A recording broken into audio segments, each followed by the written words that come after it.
नमस्ते दोस्तों, आप सभी के स्वागत बा यस जी किचन भोजपुरी रेसिपी में। तब फ्रेंड्स आज हम आप लोग के साथ शेयर कर जाते हैं घर पे देसी स्टाइल मटर पनीर बनावे के बहुत ही आसान और इजी तरीका। तो सबसे पहले हमने के गैस पे कढ़ाई चढ़ा दिहल जी और एमे सरसों तेल डाल दिहल जी। तेल के बढ़िया से गरम होके दिहल जी फ्रेंड्स। ये देखिए तेल बढ़िया से गरम होता है। कुछ देर के बाद हमने के जब तेल गरम हो जी तभी जब हमने के जीरा डाल दिहल जी। जीरा के बढ़िया से चटके दिहल जी और देखिए फ्रेंड्स ए तरीका से जीरा के चटके दिहल जा। अभी तक हमारा चैनल के आप लोग सब्सक्राइब नहीं कीजिए करे तो फ्रेंड्स लाइक शेयर और सब्सक्राइब कर मत भूलब जाते। देखिए फ्रेंड्स आप लोग से बात करते करते जीरा भी जल गई बा। अब का कर जी कि हमने के बारीक काटल प्याज डाल दिहल जी। तो चलिए जब प्याज डाल दिहल जा तो जब हम छोटा छोटा साइज में प्याज कटले बनी आप लोग देख सके नहीं जा। तो सारा प्याज के हमने के कढ़ाई में डाल दिया जा फ्रेंड्स। अभी कम से कम 4 से 5 मिनट धीमा आंच पे हमने के प्याज के भून लिहल जा। तो चलिए जा फ्रेंड्स पलटा की मदद से चला के भून लिहल जा। तो पनीर के सब्जी सब लोग अलग अलग तरीके के बनावेला और आज हम जो तरीका आप लोग के बताओ तनी फ्रेंड्स एकदम से देसी तरीका है। गांव देहात में यही तरीका के सब्जी बनेला। ये देखिए फ्रेंड्स सबसे पहले हमने के प्याज के बढ़िया से भून लेवे के बाटे। पलटा की मदद से चला चला के अगर कलर जोन बा पहले से ज़्यादा हल्का सा डार्क कर लिहल जी। ओकरा बाद हमने के एमे बाकी सब डालल जी। तभी प्याज के कलर देख सके नहीं जा हल्का मतलब कि ब्राउन कलर हो गई बाटे। ये देखी जा हल्का हल्का मतलब कि ललछाऊ कलर आप लोग के दिखत बाटे। कुछ देर और अभी हमने के एकरा के भुने के बाटे। काहे कि प्याज भुने में हमने के जल्दबाजी नहीं करे के और कुकर में हमने के नहीं जे बनावत ए वजह से प्याज के थोड़ा अच्छा से भून लिहल जी।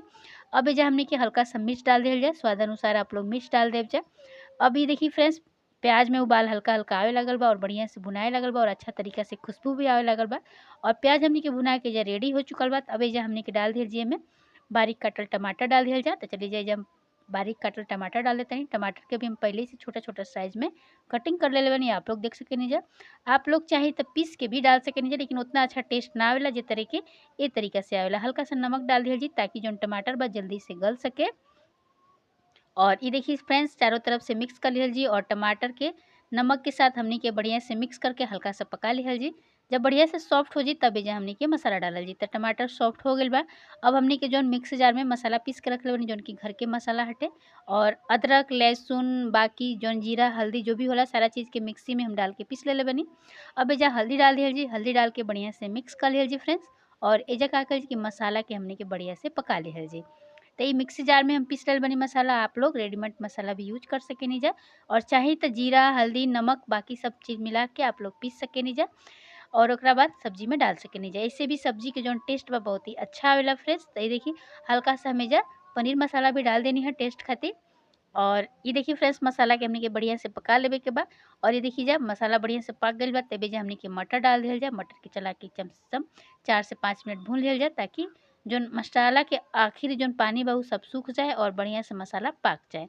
और बीच बीच में तरीका से चलावत रह जाए ताकि मसाला जले नहीं और सब्जी के टेस्ट खराब ना होके। ये देखिए फ्रेंड्स पहले से ज़्यादा सब्जी हमने के भुना के रेडी हो चुकल बा मतलब कि मसाला के हमने के बढ़िया से भून गइल बा। एक तरीका से बीच बीच में आप लोग जब तक कि मसाला तेल ना छोड़े तब तक आप लोग भून ले जाए। और ठंडी के सीजन बा फ्रेंड्स और सब्जी से बहुत ज़्यादा बाफ होता है वजह से थोड़ा धुंधला धुंधला दिखाई देता है। आप लोग देख सके नहीं जब बाफ की वजह से तो आप लोग अपना हिसाब से कर ले जा। और ये देखिए फ्रेंड्स अभी जब हमने के पानी डाल दिया जी काहे कि हमने के मसाला बढ़िया से भुना के रेडी हो चुकल बा। तेजा 1 गिलास के करीब हम पानी डालते नहीं ग्रेवी खातिर तो अपना हिसाब से कम ज़्यादा आप लोग कर ले जा जितना सब्जी के आप लोग के बनावे खोई ओकरा हिसाब से। अब सब्जी में उबाल आवे दिहल जा। ये देखिए फ्रेंड्स सब्जी में उबाल आवे लागल बा। जब बढ़िया से मसाला पक गई तबे जा हमने के बारीक काटल पनीर डाल दिया जी। पनीर के हम बिना तले ही डालते नहीं आप लोग तल के भी फ्राई करके भी डाल सके नहीं जा और ऐसे भी बना सके रहे। लेकिन पनीर के सब्जी ज़्यादातर हमने के बिना तले ही डाले नहीं जाए काहे कि जितना भी पनीर के जो पौष्टिक होला वो खराब हो जाला फ्राई कैला से। ये वजह से हमने के बिना तले ही एके डाले नहीं जाता। आप लोग अपना हिसाब से आप लोग डाल ले जाए फ्रेंड्स। और ये देखिए फ्रेंड्स सब्जी हमने के पूरा तरीका से बन के रेडी हो चुकल बा। जा अब धनिया पत्ता से थोड़ा सा सजा दे ले ताकि ये सब्जी के टेस्ट बढ़िया आए और कलर देख सके नहीं जा आप लोग एकदम से ढाबा स्टाइल बनल बा। और ये देखिए फ्रेंड्स कितना अच्छा देखे हुए सब्जी लागता और बहुत टेस्टी दिखत आटे। और आप लोग रोटी पराठा चावल के साथ ये सब्जी के एंजॉय कर सके नहीं फ्रेंड्स बहुत ही मस्त बनल बा सब्जी। और प्लीज़ हमके कमेंट करके बताइए कि आज के हमारी पनीर के रेसिपी आप लोग के कैसन लागल है।